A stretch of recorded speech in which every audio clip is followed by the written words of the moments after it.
Hello everyone, welcome to my channel SEBI with Sukh. Friends, आज मैं आपके लिए बीआरबीएल का सिलेबस लेकर आया हुआ हूँ। ओके, तो ये आपका पेपर नंबर 4 है। ठीक है, वैसे तो आपको सभी को जानकारी होगी। सीआईबी में कुल मिलाकर के 5 पेपर होते हैं, 1, 2, 3, 4 और 5वां, जिसमें से 5वां आपका ऑप्शनल होता है। पहला पेपर है एबीएम, दूसरा पेपर है बीएफएम, तीसरा एबीएफएम है फ्रेंड्स, जो कि नया ऐड हुआ है। पहले एलआरबी हुआ करता था जीआईबी में, अब वही यहाँ पर बीआरबीएल हो चुका है। ओके, और 5वां पेपर जो है वो आपका ऑप्शनल होता है, आपको चूज करने का मौका दिया जाता है। टोटल 5 विकल्प होते हैं आपके पास में। पहला है आपका, चाहे जो भी कह लीजिए, आईटी है, एचआरएम है आपके पास में, सेंट्रल बैंकिंग है आपके पास, रूरल बैंकिंग है आपके पास, और rural banking, central banking, risk management है, रिस्क एमजीएमटी। ठीक है, रिस्क मैनेजमेंट है। तो इतने विकल्प होते हैं। इसमें से चौथा पेपर जो है आपका बीआरबीएल है। उसके बारे में मैं बात करूंगा। हम जानेंगे कि मतलब अगर आप बीआरबीएल पढ़ रहे हैं, तैयारी कर रहे हैं, तो क्या ध्यान रखना है, क्या इग्नोर करना है, कहाँ ज़्यादा जरूरी है। ओके, तो पहले देख लेते हैं कि कौन कौन से चैप्टर हैं। 4 मॉड्यूल हैं, ए बी सी डी, कौन कौन से चैप्टर हैं कहाँ पर, उसकी बात करेंगे। बीआरबीएल में एक बात ध्यान रखिएगा, मॉड्यूल सी और मॉड्यूल डी जो है आपके लगभग 60% से 65% तक कवरेज देते हैं। 65% से 65% तक सी एंड डी की वेटेज होगी। बाकी में ए प्लस बी, यानी ए और बी मॉड्यूल बाकी 40% में सिमट के रह जाता है, या और कम में ही सिमट के रह जाता है। तो ऐसे में हमें उधर वाले मॉड्यूल सी और डी को ज़्यादा फोकस करना है, क्योंकि क्या है कि वहाँ नंबर ऑफ चैप्टर्स भी बहुत ज़्यादा हैं, और एक एक चैप्टर में क्या है, जैसे मान लो पार्टनरशिप है, तो पार्टनर्शिप में एक चैप्टर नहीं है, 5-5, 6-6 चैप्टर हैं पार्टनरशिप के। तो जिस चीज़ के 5-5 चैप्टर बन रहे हों, उसमें से क्वेश्चन आना ऑब्वियस हो जाता है। ओके, तो वो भी ख्याल रखेंगे, मैं बताता चलूंगा आपको, कोई दिक्कत नहीं है। Module A regulation and compliance पर है। यहाँ पर आपके पास में टोटल नंबर ऑफ चैप्टर्स हैं 7 मॉड्यूल ए में। देखिए, पहला है legal framework of regulation of bank, control over organisation of bank, regulation of banking business, inspection, return, winding up, merger acquisition. फिर उसके बाद में इंपॉर्टेंट चैप्टर है ये आपका। इसमें खास करके प्राइवेट सेक्टर बैंक और रीजनल रूरल बैंक ये सब भले ही छोड़ दीजिए, लेकिन यहाँ से डिफरेंशिएटेड बैंक, कोऑपरेटिव बैंक और लोकल एरिया बैंक ये थोड़ा ज़्यादा इंपॉर्टेंट हो जाते हैं। उसमें भी खास करके डिफरेंशिएटेड बैंक, क्योंकि यहाँ payment bank, small finance bank ये सारे आ जाते हैं, तो इसलिए ये ज़्यादा इंपॉर्टेंट हो जाता है। एनबीएफसी भी आपका इंपॉर्टेंट पड़ेगा। एनबीएफसी के 3-4 लेयर हैं, उनसे रिलेटेड क्वेश्चन बनते ही बनते हैं। Okay, financial sector legislative reform यहाँ पर थोड़ा बहुत देखने की आवश्यकता है। तो अगर हम बात करें इंपॉर्टेंट चैप्टर में, दिस वन एनबीएफसी, उसके बाद में रेगुलेशन ऑफ बैंकिंग बिजनेस, ये थोड़ा सा देख लीजिए। ओके, बाकी चैप्टर्स में थोड़ा थोड़ा समझने की जरूरत है, बहुत ज़्यादा कंसंट्रेट करने की आवश्यकता नहीं है, इसको भी थोड़ा ज़्यादा देखने की आवश्यकता है। बाकी में आप अगर जो है 50% या 60% कंसंट्रेशन के साथ देख रहे हैं तो चलेगा काम अपना। ओके, यहाँ पर चल जाएगा। लेकिन इन चैप्टर्स को जिनको मैंने बोर्ड किया हुआ है, ये मतलब 4, 5, 6 एंड 3 है ना, ये थोड़ा ज़्यादा इंपॉर्टेंट हो जाते हैं। ओके, उसके बाद में ऐसा नहीं है कि मॉड्यूल ए के बाकी जो चैप्टर मैंने कहे हैं उनसे क्वेश्चन नहीं पूछे जाते हैं, लेकिन जो अभी तक का पैटर्न रहा है उसके हिसाब से वेटेज इन चैप्टर्स को ज़्यादा मिली हुई है। आईआईबीएफ प्रेडिक्टेबल नहीं है, हो सकता है कि अगली बार या उसकी अगली बार ये जिस चैप्टर को मैं बोल रहा हूँ इनको प्रायोरिटी नहीं देनी, उन्हीं को प्रायोरिटी दे बैठे और बाकी के चैप्टर वो छोड़ दे। इट इज़ पॉसिबल, वो ये ऐसा करते हैं। ओके, लेकिन फिर भी अभी के हिसाब से जो पैटर्न है वो मैं बता रहा हूँ। मॉड्यूल बी में important act, law and legal aspect of banking operation का पार्ट ए है, मॉड्यूल सी में पार्ट बी आएगा। तो यहाँ पर PMLA act, prevention of money laundering act, यहाँ से क्वेश्चन पूछे जाते हैं, खास करके पेनाल्टी पूछी जाती है। निगोशिएबल इंस्ट्रूमेंट 1881, ये भी बहुत इंपॉर्टेंट है। देखिए, निगोशिएबल इंस्ट्रूमेंट एक्ट अगर किसी भी जगह पर सिलेबस में है तो आप ये ध्यान रखिए कि इससे क्वेश्चन बगैर आए बचेगा नहीं, ये ध्यान रखिए। चाहे वो आपका प्रमोशन का एग्जाम हो, जीआईबी हो, सीआईबी हो, इट डजंट मैटर। ठीक है, क्यों? क्योंकि निगोशिएबल इंस्ट्रूमेंट एक्ट कहीं ना कहीं चेक है ना, और इसकी डिमांड ड्राफ्ट इन सब की जो है नींव रखता है। उसके अलावा जो बैंकों में छुट्टियां आपकी डिक्लेयर होती हैं वो भी इसी एक्ट के तहत होती हैं, निगोशिएबल इंस्ट्रूमेंट एक्ट 1881 के तहत ही। अब इसी से आप समझ लीजिए कि कितना इंपॉर्टेंट ये एक्ट होता है अपने आप में। ठीक है, FEMA act, foreign exchange management act, foreign exchange management थोड़ा सा देखना है, बहुत ज़्यादा नहीं देखना है। फेमा, क्योंकि यहाँ पर क्या है, आप फॉरेन एक्सचेंज नहीं पढ़ रहे हैं, आप फेमा एक्ट पढ़ रहे हैं, तो एक्ट के पॉइंट ऑफ व्यू से बहुत ज़्यादा इंपॉर्टेंट नहीं है। पेमेंट एंड सेटलमेंट एक्ट भी थोड़ा समझना है, बहुत ज़्यादा डिटेल में नहीं जाने की जरूरत है। ये थोड़ा सा इंपॉर्टेंट बनेंगे, ये आपके दोनों के दोनों। ठीक है, ये मतलब मॉर्टगेज, इसमें मॉर्टगेज हाइपोथेकेशन, लियन है ना, असाइनमेंट, ये सारी चीज़ें हैं। तो चैप्टर नंबर 12 एंड तो मतलब मैंने आपको बताया chapter number 9, chapter number 12, chapter number 13, ठीक है, ये भी बस देखना है, एक तरीके से समझ लेना है। तो अगर हम बात करें तो देखो निगोशिएबल इंस्ट्रूमेंट एक्ट अच्छे से पढ़ना है। चैप्टर नंबर 12 जो है आपका ये law related two charges 1 and 2, ये अच्छे से पढ़ना है। बाकी को आप जो है थोड़ा कम कंसंट्रेशन के पास साथ भी पढ़ेंगे तो चल जाएगा, क्योंकि क्वेश्चंस एक दो बनते हैं, एक आधे यहां से भर के क्वेश्चन आते हैं भाई। यहां से क्या होगा, देखो मॉर्टगेज हो गया, टाइप्स ऑफ मॉर्टगेज हो गया, हाइपोथेकेशन हो गया, उसके बाद में तुम्हारा असाइनमेंट हो गया, लियन हो गया, सेट ऑफ हो गया, सब यही भरे पड़े हैं और सब से क्वेश्चन बन जाते हैं। कई बार इन जितने भी टॉपिक बोले इन सब से क्वेश्चन वो बना देता है, तो ऐसे में ये इंपॉर्टेंट हो जाता है। अगर बात करें prevention of money laundering act, तो यहाँ से एक आधे क्वेश्चन, दो क्वेश्चन बहुत ज्यादा पूछ जाते हैं। पेनाल्टी कितनी लगेगी, कितने साल की जेल हो सकती है, मैक्सिमम कितने अमाउंट की पेनाल्टी लगेगी। इसी तरीके से ये इंपॉर्टेंट है, यहाँ आपको cheque holder in due course, drawer drawee, है ना, पेई, ये सारे कॉन्सेप्ट यहाँ पर आ जाते हैं, तो ये इंपॉर्टेंट हो जाता है। Charges creation registration of charges थोड़ा सा समझने की जरूरत है, तो यहाँ से क्वेश्चंस एक आधे बनेंगे। पेमेंट एंड सेटलमेंट एक्ट से पिछली बार पूछा था कि किस डेट से इफेक्टिव हुआ है, वैसे भी आजकल जो है विदाउट ऑप्शन आ रहा है, तो यही पूछ लेते हैं। पेमेंट एंड सेटलमेंट एक्ट 2007, ये भी पूछा जा रहा है आजकल, पिछली बार का क्वेश्चन है। अब क्वेश्चन में थोड़ा सा डाउट है मुझे एग्जैक्टली नहीं, क्योंकि फ्रेंड्स ने जो भेजा उसके हिसाब से ये नहीं क्लियर हो पाया था कि पेमेंट एंड सेटलमेंट एक्ट 2007 में आया था, ये पूछा गया था, या किस डेट से इफेक्टिवली लागू हुआ था, ये पूछा गया था। ये बात क्लियर नहीं हो पाई है, बट फिर भी the question was there from the payment and settlement act. तो हमें दोनों डेट पता हो, 2007 में आया था, 2008 से शायद इफेक्टिव है किसी डेट से। हमें अगर दोनों डेट्स पता है तो हम आंसर कर सकते हैं। अब हो सकता है अगली बार आपसे ये पूछ ले फेमा एक्ट किस डेट से इफेक्टिव हुआ है, घुमाते रहते हैं, आपको पता ही है। ओके, तो ये पॉसिबल है। अब मॉड्यूल सी में आ जाइए। अब देखो मैंने आपको बताया ना, सी और डी, ए और बी मॉड्यूल में मैंने बताया कि ये जरूर पढ़ना है, बाकी छोड़ने के लिए बोल दिया। यहां मैं आपको बताऊंगा ये सारे पढ़ने हैं, केवल एक आधे दो चैप्टर आप छोड़ पाओगे, बाकी सब पढ़ना है आपको। यहां छोड़ने के चांसेस कम है।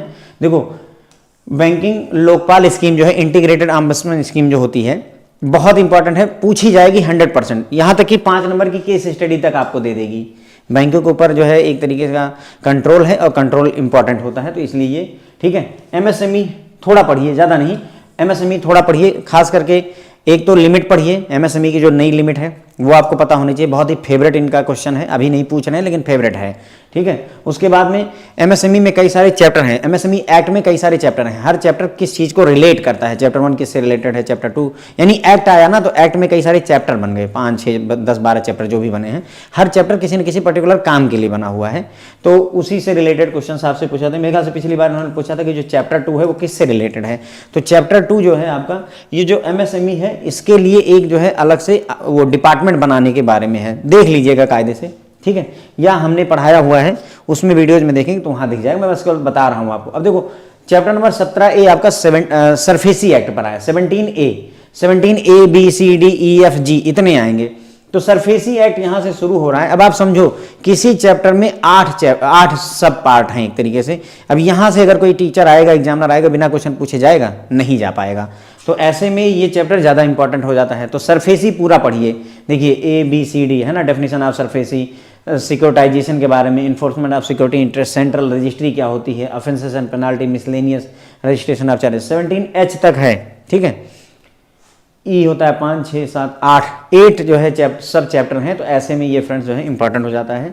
ओके, यानी कि जो भी, अब देखो यहाँ पर जो भी चैप्टर ऐसे हैं जिनके 4 चैप्टर 6 चैप्टर एक साथ बन रहे हैं, वो आपके इंपॉर्टेंट हो जाएंगे। जैसे चैप्टर नंबर 17 में 8 पार्ट हैं, कितने, 8 parts are there, obviously question will be there. इसी तरीके चैप्टर नंबर 18 में देखिए, 18 में 5 पार्ट्स आर देयर। ओके, तो 5 पार्ट है, तो ट्राइब्यूनल, एपलेट ट्राइब्यूनल, उसकी जो DRT वगैरह की बात हो रही है, ये इंपॉर्टेंट है, पूछा जाएगा, सारा का सारा पढ़ना। मैंने कहा था ना आपको कि बहुत ही कम होगा जो मैं बोलूंगा कि छोड़ सकते हैं, अभी तक मैंने कोई छोड़ने की सलाह आपको नहीं दी। हर चैप्टर अगले चैप्टर से ज़्यादा इंपॉर्टेंट हो जाता है। IBC insolvency and bankruptcy code 2016 बहुत इंपॉर्टेंट क्वेश्चन है, ये भी केस स्टडी तक दे जाता है।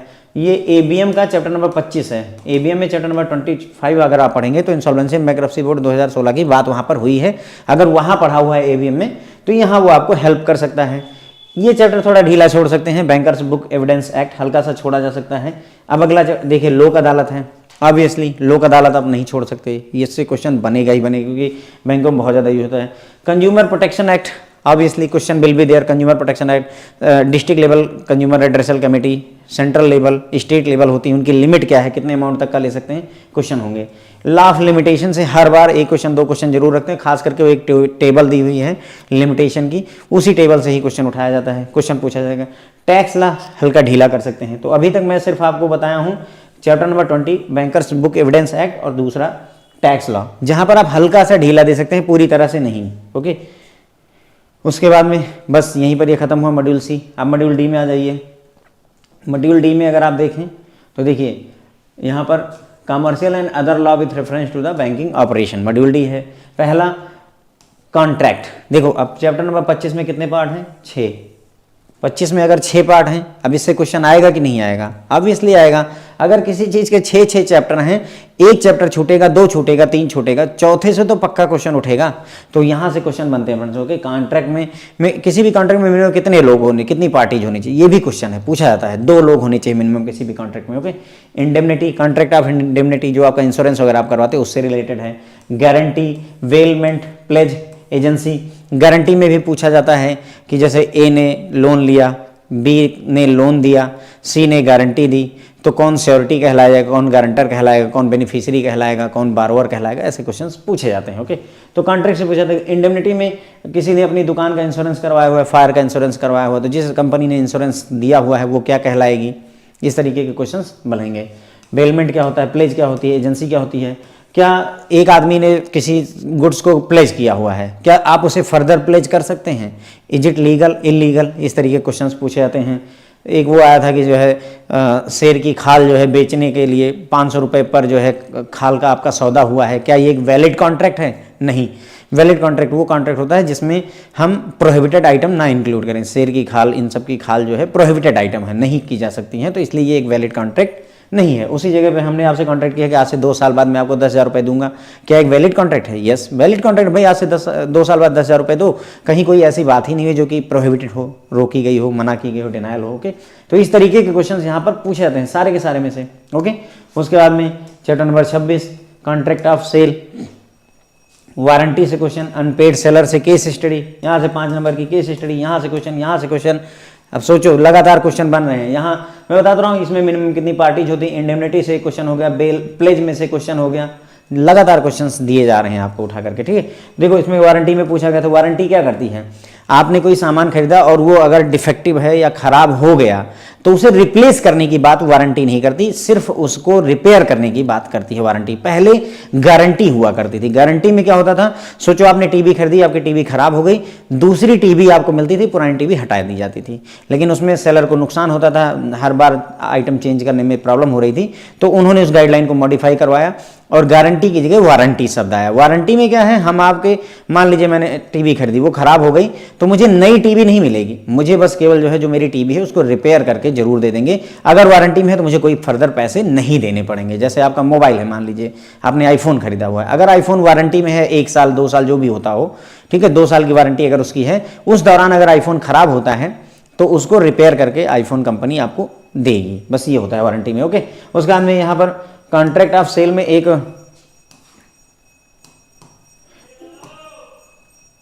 कोवेट इम्पटर एक शब्द है, कोवेट इम्पटर, यानी कि COBEATEMPTOR, ठीक है, कोवेट इम्पटर शब्द होता है। पूछा था इसका क्या मतलब होता है। देखो कोवेट इम्पटर शब्द का मतलब ये होता है कि जो बायर है वही जिम्मेदार होगा। इस शब्द का लिटरल मीनिंग है कि बायर इज ऑलवेज रिस्पॉन्सिबल। इसका वैसे मतलब समझें, मान लीजिए आपने कोई सामान खरीदा, आप दुकान पर गए, आपने फ्रिज खरीदी, ठीक है, फ्रिज आप अपने घर लाएं, उससे पहले एक बार चलवा करके हम चेक करवा लेते हैं, भाई इसको प्लग करो, हमें चला के दिखाओ, ठीक लाइटें वगैरह जल रही हैं, सब कुछ ठीक लगा तो हम लेकर आते हैं। लेकिन अगर घर लाने के बाद में उसमें कोई प्रॉब्लम हो जाती है, the buyer is responsible, seller is not responsible. यानी कि कपड़ा आप खरीदने गए, कपड़े को चेक कर लीजिए, उसमें कटा है, फटा है, कुछ भी है, वहीं देख लीजिए। आप नहीं देख पाए, आपकी गलती होगी, यानी खरीदार की गलती होगी, बेचने वाले की गलती नहीं है, उसने आपको चूना लगा दिया, मोटा मोटा समझिए, है ना, वो उसकी है, वो उसकी अपनी होशियारी है, आप उसके लिए कुछ कर नहीं सकते हैं। इसलिए बायर इज रिस्पॉन्सिबल, ये बोलता है कोवेट इम्पटर शब्द। ओके, यानी कि बायर इज ऑलवेज रिस्पॉन्सिबल, आप ही की जिम्मेदारी बनाई जाएगी, उसमें सेल कॉन्ट्रैक्ट में किसी और की जिम्मेदारी नहीं बनेगी, सेलर अपनी जिम्मेदारी नहीं लेने वाला है। तो इस तरीके के डिफरेंट क्वेश्चन यहाँ पर पूछे जाते हैं। उसके बाद देखो अब चैप्टर नंबर 27, अगेन 6 पार्ट में है ये chapter, 100% there will be question, है ना। यहाँ पर एक पार्टनरशिप क्या होती है, रिलेशनशिप पार्टनर की आपस में क्या होती है, पार्टनर की थर्ड पार्टी से रिलेशन क्या होती है, माइनर को एडमिट किया जा सकता है कि नहीं किया सकता है, फर्म का डिसोल्यूशन कैसे होता है, खत्म कैसे किया जाता है पार्टनरशिप को, नॉन रजिस्ट्रेशन का क्या इफेक्ट होता है, इनसे क्वेश्चंस पूछे जाते हैं। अब देखो यहाँ पूछा था पार्टनरशिप में, पार्टनरशिप करने के लिए मिनिमम कितने मेंबर होने चाहिए, 2, कितने, 2 के बगैर पार्टनरशिप कैसी भाई, इसीलिए लाइफ पार्टनर आप ढूंढते हैं क्योंकि 1 से 2 चाहिए होते हैं। ओके, तो 2 पार्टनर, अच्छा 100 होते हैं मैक्सिमम कितने नंबर ऑफ पार्टनर हो सकते हैं पार्टनरशिप फर्म में, 100 हो सकते हैं। चलो ठीक है, सवाल मेरा ये है, आप बताओ कि जो ये 100 नंबर ऑफ पार्टनर 100 होते हैं, ये जो लिमिट सेट की गई ये किस एक्ट के तहत की गई है, ये क्वेश्चन दिसंबर 2023 का है। तो ऑब्वियसली आपको लग रहा होगा कि चूंकि हम पार्टनरशिप की बात करें तो पार्टनरशिप एक्ट में डिफाइन किया होगा, लेकिन ये पार्टनरशिप एक्ट में नहीं डिफाइन है, ये कंपनीज एक्ट 2013 के तहत है कि मैक्सिमम नंबर ऑफ पार्टनर 100 होंगे। और इस तरीके से मतलब एकदम सरल सा क्वेश्चन है, लेकिन देखो कैसे मतलब घुमाया IIBF ने आपको। ठीक है, खैर अगर आप अच्छे से पढ़े हैं तो ही आंसर कर सकते थे, वरना ज्यादातर लोग पार्टनरशिप एक्ट की तरफ चले जाएं, क्योंकि मन में डाउट ही नहीं बनेगा यार, हमने तो ये पढ़ा मिनिमम पार्टनर कितने तो मैक्सिमम 100 होते हैं, मिनिमम 2 मैक्सिमम 100, कभी ये नहीं पढ़ा कि किस एक्ट के तहत ये बात कही जाती है कि मैक्सिमम 100 होते हैं। ओके, उसका में इफेक्ट ऑफ नॉन रजिस्ट्रेशन जून 2023 का क्वेश्चन है। अगर आप अपनी फर्म पार्टनरशिप फर्म को रजिस्टर नहीं करा तो उसके घाटे क्या होते हैं, मतलब उसका क्या प्रभाव पड़ेगा। देखो प्रभाव ये है, अगर आप रजिस्टर नहीं करवाते हैं और आप का उधार किसी उस पार्टनरशिप ने किसी को पैसे दे रखे हैं तो उसकी रिकवरी के लिए आप कोर्ट कचहरी में नहीं जा सकते हैं, क्योंकि आप रजिस्टर्ड हैं ही नहीं। जब पार्टनरशिप रजिस्टर्ड ही नहीं है तो किसी के ऊपर केस किस बिहाफ पे करोगे। ओके, ये होता है, लेकिन आपके ऊपर केस किया जा सकता है। तो ये इसलिए इफेक्ट ऑफ नॉन रजिस्ट्रेशन का यही मुद्दा रहता है कि आपके ऊपर केस होगा, दूसरा आकर के आपसे पैसे वसूल के जाएगा, लेकिन आप अपने पैसे नहीं वसूल पाओगे। इसलिए बेहतर है कि पार्टनरशिप रजिस्टर करवानी चाहिए, लेकिन कंपलसरी नहीं है। फिर से ध्यान दें, इट इज नॉट कंपलसरी। उसके बाद में देखो चैप्टर नंबर 28 आ गया। अब आप देख ही रहे होंगे कि मतलब मॉड्यूल डी कितना इंपॉर्टेंट ले रहा है, हर एक चैप्टर जो है आपको धुआंधार क्वेश्चंस दे रहा है। 28 में भी देखिए जी तक है, ठीक है, 7 टोटल मिलाकर के 7 पार्ट्स आर देयर 28 में। अब ऑब्वियसली यहां से भी क्वेश्चन आपको मिलेंगे ही मिलेंगे। कंपनी के टाइप, कंपनी क्या होती है, MOA क्या होता है, MOS मतलब मेमोरेंडम ऑफ एसोसिएशन, AOA क्या होता है, article of association, doctrine of ultra vires क्या होता है, कंपनी की मेंबरशिप कौन ले सकता है, प्रॉस्पेक्टस क्या होता है, डायरेक्टर्स के बारे में। इस तरीके से यहाँ से भी क्वेश्चंस आपके पूछे जाते हैं। 1-2 क्वेश्चन यहीं पर याद आ रहा है। मान लो किसी बैंक के MD को RBI ने हटा दिया है, मान लेते हैं किसी बैंक का MD था, उसको RBI ने डिस्प्लेस कर दिया, मतलब कहने का उसको उसके पद से बर्खास्त कर दिया। तो ये MD किसके पास जाएगा दुहाई देने, मतलब कहने का अपील करने किसके पास जाएगा, तो सेंट्रल गवर्नमेंट के पास जाना होता है। इसी तरीके से मान लो कोई बैंक है, उसका लाइसेंस जो है RBI ने रद्द कर दिया। अब RBI ने रद्द कर दिया तो ये किसके पास जाएगा, बैंक किसके पास जाएगा अपने लाइसेंस के सही करवाने के लिए, अगेन सेंट्रल गवर्नमेंट के पास ही जाना होता है। ओके, कई बार क्या होता है ऐसे जो क्वेश्चंस बताए जाते हैं यही पूछ लिए जाते हैं। मैंने देखा हुआ है, मैंने रूरल बैंकिंग में एक पूरी 3-4 घंटे की क्लास ली और उसमें जो लिखा हुआ था उसमें से क्वेश्चंस कम थे, जो मैंने ऐसे ही रैंडम मुझे याद है और बोला वो क्वेश्चन ज़्यादा पूछ लेंगे, तो इसलिए बोल देता हूँ कि क्या पता क्वेश्चन आ ही जाए। ओके, उसके बाद में LLP थोड़ा यहाँ अब देखो यहाँ तक इंपॉर्टेंट रह गया। अब यहाँ पर थोड़ा सा आप जो है ढील दे सकते हैं, कोई दिक्कत नहीं, यहाँ पर थोड़े बहुत चांसेस हमें मिलेंगे। देखो यहाँ RTI को नहीं ढीला दे सकते हैं, ये दोनों चैप्टर हैं। राइट टू इन्फॉर्मेशन एक्ट, कितने दिन में डेटा देना होता है, अगर लाइफ और लिबर्टी से कितने घंटे में डेटा देना होता है, अगर आप RTI से के जवाब से संतुष्ट नहीं है तो कितने किसके पास जाना होता है, इस तरीके के क्वेश्चंस आपसे मिल सकते हैं। तो LLP थोड़ा जो है ढीला दिया जा सकता है। ट्रांसफर ऑफ प्रॉपर्टी एक्ट, इसको थोड़ा पढ़िए ज़्यादा, RTI जरूर से जरूर पढ़िए, IT एक्ट थोड़ा पढ़िए, प्रिवेंशन ऑफ करप्शन एक्ट ये जरूर पढ़िए। प्रिवेंशन ऑफ करप्शन एक्ट इसलिए जरूर पढ़िए, ये इंपॉर्टेंट नहीं है लेकिन चूंकि लास्ट में है, हर बुक का आखिरी चैप्टर पक्का क्वेश्चन लेकर के आता है, 2 नंबर 3 नंबर तक के क्वेश्चन जरूर लेकर आता है, इस वजह से ये इंपॉर्टेंट हो चुका होता है। ये ध्यान रखें, किसी भी बुक में ABM BFM BRBL कुछ भी पढ़ रहे हैं, लास्ट चैप्टर जरूर पढ़ के जाएं। और जो बुक है हर एक चैप्टर का लास्ट का 2 पेज जरूर पढ़ के जाएं। क्वेश्चंस आर देयर, 100% क्वेश्चंस वहीं से उठ रहे हैं ज़्यादातर, क्योंकि 20 पेज में से 18 पेज तो पढ़े जाते हैं, 15 पेज पढ़े जाते हैं, फिर ढीला छोड़ देते हैं, ठीक है यार अगला चैप्टर देखते हैं, पर वहाँ गड़बड़ वहीं हो जाती है। ओके, तो ये हो गया फ्रेंड्स, जो है हमने आपको ये बताया कि चैप्टर क्या क्या हैं। अब इन्हीं के बारे में थोड़ा सा हम चाहें तो डिटेल में चर्चा कर लें। सिलेबस एक्चुअली क्या है, पूरा का पूरा सिलेबस देखा जा सकता है। ओके, थोड़ा सा मैं ज़्यादा नहीं बताऊंगा क्योंकि ज़्यादातर बातें मैंने बता दी हैं, पर फिर भी एक बार जो है एक्चुअल कंटेंट से वॉक थ्रू कर लेते हैं। ये उनको खास करके मदद करता है फ्रेंड, जो नए आते हैं, जो सीआईबी की अभी अभी प्रिपरेशन स्टार्ट की हैं, उन लोगों के लिए बहुत मददगार होता है, क्योंकि आप नए हैं, आपको आइडिया ही नहीं कि क्या चल रहा है, क्यों चल रहा है। ओके, जैसे मैंने आपको 5 पेपर बताए, उसके पीछे क्या वजह है भाई। हो सकता है आप दूसरी तीसरी बार दे रहे हों, आपको इतनी सोफिस्टिकेटेड अंडरस्टैंडिंग है, लेकिन सभी को नहीं होती है। अब जिनको नहीं होती है उनको ये चीज़ें बताना जरूरी होता है स्टार्टिंग में। ओके, तो यहाँ देखिए, पहला legal framework and regulation of bank में आरबीआई एक्ट जरूर देखिए, उसके बाद में बीआर बैंकिंग रेगुलेशन एक्ट 1949 देखिए, सेंट्रल बैंक के तौर पर काम करता है। लेंडर ऑफ लास्ट रिसोर्ट होता है आरबीआई, उसमें क्या काम करता है। उसके बाद में control over organisation of bank में लाइसेंसिंग के बारे में पढ़िए। यहाँ पर इस चैप्टर में खास करके जो है हमें लाइसेंस के बारे में पढ़ना है। Licensing of banking companies, RBI licensing policy, universal bank के लिए, स्मॉल फाइनेंस बैंक के लिए, branch licensing, paid up capital कितनी है, रिजर्व कितना होना चाहिए हर एक के लिए, यहाँ से क्वेश्चंस बनेंगे। एडिशनल डायरेक्टर के अपॉइंटमेंट की बात हो रही है, ये सारी चीज़ें थोड़ा थोड़ा हमें यहाँ पर देखना है। उसके बाद में रेगुलेशन की अगर हम बात करें तो जो आपका डिपॉजिट, थोड़ा सा पढ़िए, डिपॉजिट एक्सेप्ट करने की पावर किसको किसको है। नॉमिनेशन से क्वेश्चंस मिलते हैं, नॉमिनेशन अच्छे से पढ़िए। जॉइंट अकाउंट में नॉमिनी कौन होगा, क्या होगा। लोन एंड एडवांसेस थोड़ा सा देखिए। इंटरेस्ट रेट के रेगुलेशन के बारे में पढ़िए, ठीक है। Money market instrument, banking ombudsman, ठीक है। देखिए, एक तो बैंकिंग ऑम्बड्समैन पर पूरा चैप्टर है, लेकिन यहाँ पर भी थोड़ा बहुत दिया हुआ है, पर ये थोड़ा ही जो है काफ़ी सीरियस है, इसको जरूर से ज़रूर यहाँ पर हमें देखने की आवश्यकता है। ओके, रिटर्न, उसके बाद में inspection, winding up, merger acquisition, यहाँ पर जो है देखिए ऑडिट एंड ऑडिटर्स के बारे में जरूर देखिए। Annual account and balance sheet के बारे में, ऑडिटर्स के से रिलेटेड क्वेश्चन आया हुआ था कि आरबीआई अगर किसी ऑडिटर को बैन करती है तो कितने साल के लिए बैन करती है। ओके, स्पेशल ऑडिट क्या होती है, अमालगमेशन ऑफ बैंक्स, है ना। मर्जर के लिए कौन सी कमेटी रिस्पॉन्सिबल है, ये पूछा गया था कि मर्जर के लिए कौन सी कमेटी ने रिकमेंडेशन दी थी। नरसिम्हन कमेटी ने रिकमेंडेशन दी थी, तो यहाँ से क्वेश्चन पूछे जाते हैं। उसके बाद में ये वाला चैप्टर थोड़ा ज़्यादा इंपॉर्टेंट, मैंने आपको बताया ना, यहाँ पर जो है वो आपका डिफ्रेंशिएटेड बैंक, डिफ्रेंशिएटेड भी हॉरिजॉन्टली और वर्टिकली डिफ्रेंशिएटेड होते हैं, उनसे क्वेश्चंस आते हैं। स्मॉल फाइनेंस बैंक हो गए आपके, ठीक है। स्मॉल फाइनेंस बैंक से क्वेश्चन था, पेड अप कैपिटल का। उसके बाद में लोकल एरिया बैंक से क्वेश्चन था, लोकल एरिया बैंक का मिनिमम स्टार्टअप कैपिटल कितना होता है, 5 करोड़ होता है।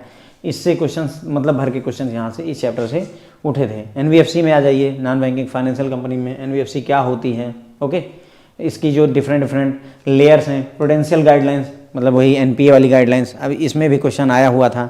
एक क्वेश्चन ये था कि एनबीएफसी, इनमें से कौन सी एनबीएफसी बेस लेयर में नहीं है, तो वो याद रहना चाहिए। दूसरा ये पूछा था कि जो आपका एनपीए है, देखो बैंकों में अभी क्या होता है कि अगर 90 डेज तक पैसा नहीं आता है, जनरल बात कर रहा हूँ, 90 दिन तक पैसा नहीं आता तो उसे एनपीए मान लिया जाता है, 91 दिन, ठीक है। लेकिन एनबीएफसी में अगर बेस लेयर की एनबीएफसी है तो अगर 180 दिन तक पैसा नहीं आता है तो उसे फ्रेंड्स हम एनपीए मांगते हैं 181वें दिन, ठीक है। क्लियर हो गई बात। तो आरबीआई ने कहा है कि ये वाले से खत्म करके यहाँ आना है आपको, केवल बेस लेयर पर ये बात है, बाकी सारी लेयर की एनबीएफसी ऑलरेडी 90 डेज के क्राइटेरिया को फॉलो कर रही हैं। तो बेस लेयर को भी कहा गया है कि अगले कुछ वर्षों में आप जो है 90 दिन पर आ जाओ। तो सवाल ये था कि कब तक ये काम कर लेना है, तो 31 मार्च 2026 तक। कब तक? 31 मार्च 2026 तक आपको इस गाइडलाइन पर आ जाना है, ठीक है। तो यहाँ से क्वेश्चंस उठते हैं। इसमें नरसिम्हन कमेटी जरूर देखिए, यहाँ पर नरसिम्हन कमेटी 1 और 2 ये देखिए, इससे क्वेश्चंस बनते हैं। ओके, उसके बाद में प्रिवेंशन ऑफ मनी लॉन्ड्रिंग में मैंने आपको बताया था कि ज़्यादा नहीं, बस थोड़ा सा देखना है, खास करके पनिशमेंट फॉर मनी देख लीजिए। उसके बाद में रिकॉर्ड का मेंटेनेंस से रिलेटेड देख लीजिए। Okay, verification record of identity of client, ये सब चीज़ें देख लीजिए रिकॉर्ड से रिलेटेड। ओके, निगोशिएबल इंस्ट्रूमेंट में मैंने आपको बताया था कि ये बहुत इंपॉर्टेंट है। Types and characteristic, drawer, acceptor, है ना। उसके बाद में प्रोटेक्शन टू बैंकर, चेक के केस में मटेरियल अल्ट्रेशन क्या होता है, where alteration is not apparent, वहाँ पर क्या प्रोटेक्शन है, protection to the collecting bankers, ये सारी चीज़ें यहाँ पर होती हैं। अब आगे बात करेंगे फॉरेन एक्सचेंज मैनेजमेंट, 1999 की मैं बात कर रहा हूँ, फेमा, ठीक है। तो सर्टेन इंपॉर्टेंट टर्म जो फेमा में यूज किए जाते हैं, regulation and management of foreign exchange, ठीक है, इन सब की हम बातें कर रहे हैं। फेमा थोड़ा थोड़ा देखना है, बहुत ज़्यादा यहाँ पर नहीं देना है। डायरेक्टरेट ऑफ इन्फोर्समेंट, है ना। उसके बाद में special provision relating to asset held outside India, थोड़ा थोड़ा देखना है, मैं फिर से कह रहा हूँ, इसमें बहुत ज़्यादा नहीं करना है। पेमेंट एंड सेटलमेंट एक्ट में ज़्यादा नहीं, बस डेजिग्नेटेड अथॉरिटी ऑथराइजेशन वगैरह देख लीजिए बस, बाकी ज़्यादा कुछ बात नहीं करना है। सेटलमेंट और नेटिंग में क्या फ़र्क होता है, आरटीजीएस और नेफ्ट में अलग अलग सेटलमेंट होता है, वो यहाँ पर थोड़ा सा देखिए, बस ज़्यादा नहीं। उसके बाद में ये वाला जो दोनों के दोनों चैप्टर फ्रेंड्स आपके इंपॉर्टेंट है, भयंकर इंपॉर्टेंट है ये वाले, मैंने आपको बताया ना, ये mortgage, document of title deed, है ना, ये सारी चीज़ें ये इंपॉर्टेंट है। मॉर्टगेज के टाइप यहाँ इंपॉर्टेंट है। इसमें सारे के सारे appropriation, assignment, pledge, hypothecation, bankers lien, set off, सारे के सारे इंपॉर्टेंट है, कहीं कुछ छोड़ा नहीं जा सकता है। ये चैप्टर हल्का पढ़िए, चार्ज क्या होता है, कैसे जो है चार्ज का रजिस्ट्रेशन, है ना, और उसका effect of non registration of charges, ये सारी चीज़ें कैसे होती है, सेटिस्फैक्शन ऑफ चार्ज क्या होता है ये, ठीक है। तो यहाँ से आगे बढ़ेंगे, मॉड्यूल सी की तरफ हम लोग बात करेंगे। यहाँ अब ये चैप्टर है, यहाँ पर इंपॉर्टेंट शुरू हो गया आपका इंटीग्रेटेड अम्बड्समैन स्कीम जो है, ये जरूर पढ़िए फ्रेंड्स, यहाँ से क्वेश्चन पक्का पूछा जाता है इनके अपॉइंटमेंट के बारे में, ऑफिस के लोकेशन, रेड्रेसल ऑफ ग्रेवियंस, है ना, initial scrutiny, passing of the order, सारी चीज़ें आपसे पूछी जाती हैं। एमएसएमई मैंने बताया आपको, एमएसएमई की लिमिट जरूर देख लीजिए। और ये जो आपका ये national board for micro small medium enterprises, ये किस चैप्टर, यही मैं बोल रहा था कि चैप्टर पूछ रहा है, तो ये national board for micro small and medium enterprises किस चैप्टर में इस्टेब्लिश करने की बात की गई, शायद चैप्टर 2 है, एक बार देख लीजिएगा। ओके, तो ये बस यहाँ पर ज़्यादा कुछ खास नहीं है। उसके बाद में सिक्योरिटाइजेशन आपका सरफेसी एक्ट है, कुछ छोड़ना नहीं है भाई, इसमें कुछ भी छोड़ना नहीं है। क्वेश्चन सीधे सीधे किताब में जो डिटेल में दिया हुआ है, जैसे सिक्योर्ड क्रेडिटर क्या होता है, उसमें मान लो 6 लाइनें लिखी हैं, तो 6 की 6 और रखी जाती हैं एग्जाम में, ये हालत कर रखी है इन्होंने, ठीक है। तो यहाँ कुछ नहीं छोड़ सकते हैं, पूरा का पूरा। Enforcement of security, central registry क्या होती है, सेंट्रल रजिस्ट्री में पूछा था कि मतलब जो, जैसे मान लो किसी को आपने लोन दिया, लोन देने के बाद में जो चार्ज क्रिएट हुआ उसको सरसई, यानी यही जो सेंट्रल रजिस्ट्री सरसई है उस पर चढ़ाना होता है, कितने समय में ये चढ़ा देना जरूरी होता है। तो पहले 30 दिन की गाइडलाइन थी, अब उस टाइमलाइन को एबॉलिश कर दिया गया। तो इस तरीके के क्वेश्चन पूछे जा रहे हैं। Offences and penalty, miscellaneous provision, उसके बाद में सेंट्रल गवर्नमेंट से परमिशन वाली बात, recovery of debt and bankruptcy act. यहाँ पर देखो ये अगला चैप्टर शुरू हो गया है आपका, ठीक है। तो ये डीआरटी वाला जो डेट रिकवरी ट्रिब्यूनल, उसके बारे में बात हो रही है। यहाँ पर भी सब देखना है, अपॉइंटमेंट की कितनी एज होनी चाहिए, क्या क्वालिफिकेशन होनी चाहिए, है ना, ये सारी बातें यहाँ पर हम करेंगे। ज्यूरिडिक्शन पावर क्या होती है, प्रोसीजर क्या रहेगा, रिकवरी ऑफ डेट के लिए क्या तरीका है, सारी बातें हमें यहाँ पर करनी है। आईबीसी भी नहीं छोड़ सकते, इंसॉल्वेंसी एंड बैंक्रप्सी बोर्ड में भी हमें कुछ नहीं छोड़ना, सारा का सारा पढ़िए इसमें कायदे से। बैंकर बुक एविडेंस एक्ट में ज़्यादा नहीं, बिल्कुल हल्का सा एक ब्रीफ वॉक थ्रू कर लीजिए, ज़्यादा नहीं यहाँ ध्यान देना है। ओके, लीगल सर्विसेज, लोक अदालत, ये इंपॉर्टेंट है फ्रेंड्स आपका, ठीक है। लोक अदालत आपसे पूछा जाता है 100% मिनिमम कितना जो है वो होना चाहिए, अमाउंट फंसा हुआ होना चाहिए कि आप लोक अदालत में अपना केस ले जा सकें। ओके, और इनकी क्या पावर्स वगैरह होती हैं, इससे रिलेटेड क्वेश्चन। उसका में कंज्यूमर प्रोटेक्शन एक्ट में खास करके अनफेयर ट्रेड प्रैक्टिस क्या होती है, इनमें से कौन सा अनफेयर ट्रेड प्रैक्टिस नहीं है, ऐसा क्वेश्चन वहाँ पर पूछा जाता है। उसके बाद में जो आपका यहाँ पर ये है ये central consumer protection authority, district, state and national consumer dispute redressal commission, ये पूछा जाता है। जो आपके डिस्ट्रिक्ट लेवल पर, स्टेट लेवल पर और नेशनल लेवल पर जो कमेटीज हैं, कमीशंस हैं, उनकी पावर क्या होती है, कितने लाख के केस, 50 लाख या उससे ऊपर का केस कौन देखेगा, इस तरीके के क्वेश्चन आपसे यहाँ से पूछे जाते हैं। लॉ ऑफ लिमिटेशन में मैंने आपको बताया, लिमिटेशन का मतलब यही होता है कि एक लिमिट के बाद में पैसा नहीं मांगा जा सकता। जैसे मान लो आपने अपने दोस्त को उधार दिया, से आपने अपने दोस्त को 1 लाख रुपए दे दिए, चलो बहुत अच्छा किया, दे दिया। अब आपके दोस्त से आपने कहा कि भैया 2 साल बाद हमको लौटा देना, 2 साल बीत गए, आपके दोस्त ने नहीं लौटाया, 10 साल और बीत गए, आपको याद ही नहीं आया कि चलो 2 लाख दिया था, ठीक है कोई नहीं। अब 10 साल और बीते, तो कुल मिला के 22 बरस हो गए, या मान लो 20 साल बीत गए पैसा मिलने के। अब आपको होश आता है कि नहीं यार, मैं अब अमीर हो गया हूँ, कोर्ट में जाऊँगा और इसको जो है दौड़ाऊँगा, मैं ऐसे नहीं छोड़ने वाला, मैं 2 लाख मुझे चाहिए। अब आपको होश आया है, तो क्या लगता है कोर्ट आपकी बात सुन लेगी?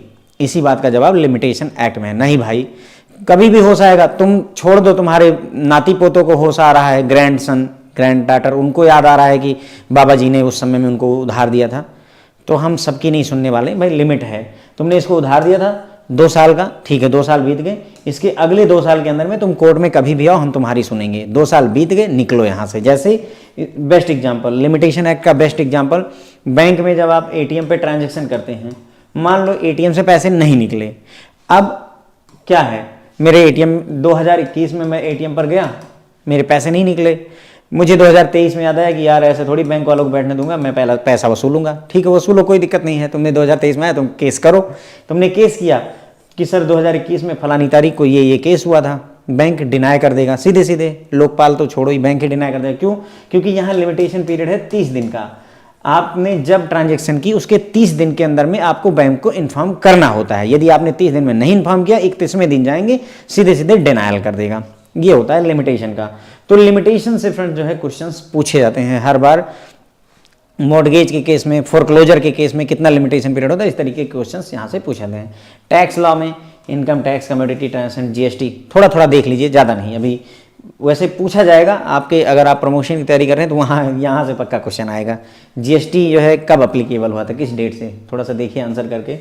ठीक है, उसके बाद में कॉन्ट्रैक्ट क्या होता है ना, की कंपोनेंट क्या होते हैं, कोई कॉन्ट्रैक्ट वैलिड कब होता है, इस तरीके के questions. Contracts of indemnity holder के अधिकार क्या होते हैं, एम्प्लॉयड इंडेमनिटी क्या होती है, कॉन्ट्रैक्ट ऑफ इंडेमनिटी इन्फोर्सिबिलिटी का क्या स्थिति है, इस तरीके के क्वेश्चन यहाँ से पूछे जाते हैं। गारंटी में पार्टीज़ के बारे में फ्रेंड्स पूछते हैं कि कौन जो है पार्टी कौन कौन सी होती है, श्योरिटी कौन होता है। ओके, अगर मान लो प्रिंसिपल डेटर, यहाँ पर भी एक आधे शब्द हैं जो पूछे जाते हैं। ओके, श्योरिटी की डेथ हो गई तो उस केस में क्या होगा। ओके, उसके अंदर surety can claim his dues from the principal debtor, यहाँ से क्वेश्चंस बनते हैं। खास करके यही बोल देते हैं कि ए ने 1 लाख का लोन जो है बी को दिया, ठीक है, और उसकी गारंटी सी ने दी। ए क्या कहलाएगा, बी क्या कहलाएगा, सी क्या कहलाएगा, यानी बेसिक अंडरस्टैंडिंग की गारंटी चलती कैसे है, होती कैसे है। ओके, उसके बाद में कॉन्ट्रैक्ट ऑफ बेलमेंट के बारे में पढ़िए, क्वेश्चन पूछे जाते हैं। पाउनर पाउनी है ना, इससे रिलेटेड क्वेश्चंस पूछे जाते हैं। बेलमेंट क्या होता है, बैंक बेली लियन क्या होती है, यहाँ से भी question. Bailee to take care of the goods, अच्छे से रखना है। प्लेज क्या होता है, प्लेज में क्या क्या होता है, प्लेज विदाउट एक्चुअल पोजेशन होता है, प्लेज बाई प्लेजी होता है। सोचिए ये है ना, प्लेज बाई प्लेजी मतलब जिसने प्लेज किया हो वो फर्दर प्लेज कर दे, यही बातें यहाँ पर हो रही हैं। कॉन्ट्रैक्ट ऑफ एजेंसी थोड़ा सा देख लीजिए। कॉन्ट्रैक्ट ऑफ सेल, अभी अगला टॉपिक आ गया अपने आप में। सेल में ही मैंने बताया था ना, खरीदने बेचने के दौरान क्या गाइडलाइन होती है, उसके बारे में बात कर रहे हैं। सेल ऑफ गुड्स एक्ट 1930 के बारे में बात होगी। ओके, उसके बाद में वारंटी में क्या कंडीशन होती है, एम्प्लॉयड कंडीशन एंड वारंटी क्या होती है, अनपेड सेलर के क्या अधिकार होते हैं, यानी कि आपने पैसे दिए किसी को सामान बेचा और उसने आपको पैसे ही नहीं दिए, अब आप अनपेड सेलर हो गए, बेचा तो लेकिन पैसे नहीं मिले, आपके क्या अधिकार हैं, कैसे वसूलोगे, इस तरीके की बातें यहाँ पर होंगी। लिमिटेड लायबिलिटी पार्टनरशिप जो होती है, थोड़ा सा देखिए। एलएलपी क्या होती है, एक तरीके से आप समझ लो पार्टनरशिप और कंपनी दोनों के गुण लेकर के आ जाती है एलएलपी आपकी। ओके, लिमिटेड लायबिलिटी पार्टनरशिप, यानी कि पार्टनरशिप जो होती है, देखिए अगर हम बात करें पार्टनरशिप की, तो पार्टनरशिप में अनलिमिटेड लायबिलिटी होती है, यानी कि घर द्वार बिक जाएगा तुम्हारा लेकिन पार्टनरशिप के पैसे चुकाने पड़ेंगे पार्टनरशिप में। लिमिटेड लायबिलिटी पार्टनरशिप का मतलब लिमिटेड लायबिलिटी, एक हद से ज़्यादा तुम्हारी जिम्मेदारी नहीं बनेगी, तो ये कहीं ना कहीं कंपनी वाली स्थिति हो जाती है। पार्टनर के आपस में रिलेशंस क्या होते हैं, ठीक है, उनकी क्या ड्यूटी होती है, एक ने मान लो फ्रॉड किया तो क्या सभी जिम्मेदार होंगे, इस तरीके की बातें यहाँ पर होती हैं। थर्ड पार्टी के साथ में क्या रिलेशनशिप होती है, मान लो एक पार्टनर गया दूसरे बैंक से लोन ले आया पार्टनरशिप के नाम पे, क्या सारे पार्टनर जिम्मेदार होंगे, क्या पार्टनरशिप फर्म जिम्मेदार होगी, इस तरीके की बातें यहाँ पर हो जाती हैं। Okay, liability of the firm in case of wrongful act of the partner ने कोई गलत काम कर दिया है, फर्म खोली गई थी जो है बुक प्रिंटिंग एंड स्टेशनरी के पर्पज से, और आप जो है वहाँ अफीम और गांजा बेचना शुरू कर दिए, तो उस केस में क्या होगा। माइनर्स के ये क्वेश्चन पूछा जाता है, क्योंकि क्या है माइनर के केस में डाउट बन जाते हैं बहुत सारे, तो माइनर के क्या अधिकार होते हैं, क्या हम पार्टनरशिप में उसे शामिल कर सकते हैं, यदि हम मान लो शामिल कर दिए तो उससे कब अधिकार है, क्या कर सकता है वो, पार्टनरशिप से हटेगा कि नहीं हटेगा, ये सारी चीज़ें यहाँ पर बात होती हैं। कैसे डिसोल्यूशन होता है, मान लो कि पार्टनरशिप फर्म में 3 पार्टनर है, एक की डेथ हो गई तो क्या पार्टनरशिप फर्म डिजॉल्व हो जाएगी तुरंत ही, इस तरीके के क्वेश्चंस के आंसर यहाँ पर मिलेंगे। रजिस्ट्रेशन वाला मैंने आपको बताया था कि अगर आप पार्टनरशिप रजिस्टर ना करवाओ तो उसका क्या प्रभाव होता है, आपके ऊपर केस होगा, आप दूसरे के ऊपर केस करके पैसे नहीं ले सकते हैं। कंपनीज इंपॉर्टेंट है ना, कंपनी एक जो है आर्टिफिशियल पर्सन होता है। ओके, तो फीचर ऑफ कंपनी और जो है पार्टनरशिप में क्या डिफरेंस होता है, टाइप्स ऑफ कंपनी, उसमें भी खास करके एक जो है वो सिंगल पर्सन कंपनी भी आती है ना, holding and subsidiary company, single person company भी है। मेमोरेंडम ऑफ एसोसिएशन क्या बताता है, आर्टिकल ऑफ एसोसिएशन क्या बताता है, ये सारी चीज़ें आपको देखनी चाहिए। डॉक्ट्रिन ऑफ अल्ट्रा वायर्स पूछा जाता है। अल्ट्रा वायर्स क्या होता है, मतलब विद इन लिमिट रह करके कोई काम किया जाए तो उसे जो है डॉक्ट्रिन ऑफ अल्ट्रा वायर्स कहते हैं। कंस्ट्रक्टिव नोटिस क्या होता है, इंडोर मैनेजमेंट क्या होता है, ये सब पता होना चाहिए, कम से कम यही पता होना चाहिए कि है क्या। What is doctrine of ultra vires, what is constructive notice, what is indoor management, इतना तो बेसिक पता ही होना चाहिए। मेंबरशिप तो कौन कंपनी का मेंबर बन सकता है, क्या एक कंपनी दूसरी कंपनी का मेंबर बन सकती है, क्या एक पार्टनरशिप कंपनी के मेंबर बन सकती है, क्या एक माइनर कंपनी का मेंबर बन सकता है। दीज काइंड ऑफ क्वेश्चंस यहाँ पर आपको आंसर किए जाते हैं। प्रॉस्पेक्टस क्या होता है, जब भी कोई कंपनी आईपीओ लेकर आती है तो उसके लिए प्रॉस्पेक्टस लेकर आती है। प्रॉस्पेक्टस में भी एक रेड हेयरिंग करके होता है कॉन्सेप्ट, वो भी बहुत इंपॉर्टेंट होता है। डायरेक्टर्स में कितने डायरेक्टर हो सकते हैं, मिनिमम कितने, मैक्सिमम कितना जो है रिटायर होते हैं, क्या कहानी है, पूरा यहाँ पर बात होती है। ठीक है। LLP limited liability partnership act 2008, मैंने आपको बताया एलएलपी के बारे में कि एलएलपी में क्या होता है कि पार्टनरशिप और उसके दोनों के गुण आ जाते हैं इसमें। ठीक है। Limited liability partnership act 2008। Okay. उसके बाद में ट्रांसफ़र ऑफ प्रॉपर्टी एक्ट 1882, थोड़ा सा देख लीजिए, ज़्यादा नहीं। इमूवेबल प्रॉपर्टी के सेल के बारे में बात करेंगे। Mortgage of immovable property, mortgage के टाइप, अभी देखिए यहाँ पर मॉर्गेज की सारी बातें हो रही हैं, ऐसे में ये चैप्टर इंपॉर्टेंट हो जाता है। मॉर्गेज अच्छे से पढ़ना होता है। सेल विदाउट कोर्ट इंटरवेंशन, ये सारी चीज़ें। आरटीआई दोनों के दोनों, राइट टू इन्फॉर्मेशन, पूरी तरह से दोनों के दोनों चैप्टर इंपॉर्टेंट है। ये भी इंपॉर्टेंट है, मैंने मेन जब चैप्टर बताया तो वहाँ नहीं बताया था, बट ये ट्रांसफर ऑफ प्रॉपर्टी में ये इंपॉर्टेंट हो जाता है। आईटी एक्ट थोड़ा सा देखिए, थोड़ा सा कौन अथॉरिटी होता है, क्या होता है, वो सारा देखिए। प्रिवेंशन ऑफ करप्शन एक्ट 1988, यहाँ ये जरूर पढ़ लीजिए क्योंकि क्वेश्चन आया हुआ था कि मतलब कितने करोड़ का केस जो है डायरेक्टर ऑफ सीबीआई ऐसे करके भर करेंगे, कौन सा लोकल थाने में जाता है, कौन सा सीबीआई के पास, कौन सा है ना इकोनॉमिक ऑफेंस विंग के पास जाता है। इस तरीके के क्वेश्चंस यहाँ से पूछे जाते हैं। ओके। अपेंडिक्स आपको इतना देखने की जरूरत नहीं है। लोग बोलते हैं सर क्या सारे सेक्शन रटने पड़ेंगे, बिल्कुल नहीं रटना है। सेक्शन मग्गू बन के मत जाइए। ठीक है। जब चैप्टर पढ़ रहे हैं उसी समय जो सेक्शन आता है, ध्यान चढ़ता है उसे याद रखिए, नहीं ध्यान चढ़ता है कोई बात नहीं है, चलेगा काम अपना। ओके।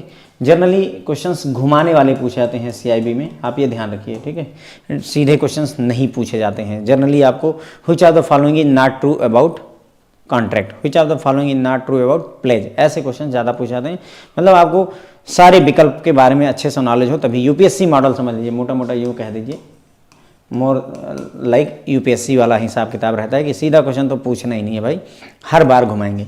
ठीक है फ्रेंड, तो बस इसी के साथ में बीआरबीएल पर पूरी डिस्कशन हो चुकी है। होप है कि ये लेक्चर आपको काम आएगा जब आप अपनी प्रिपरेशन करेंगे। Thank you so much friends.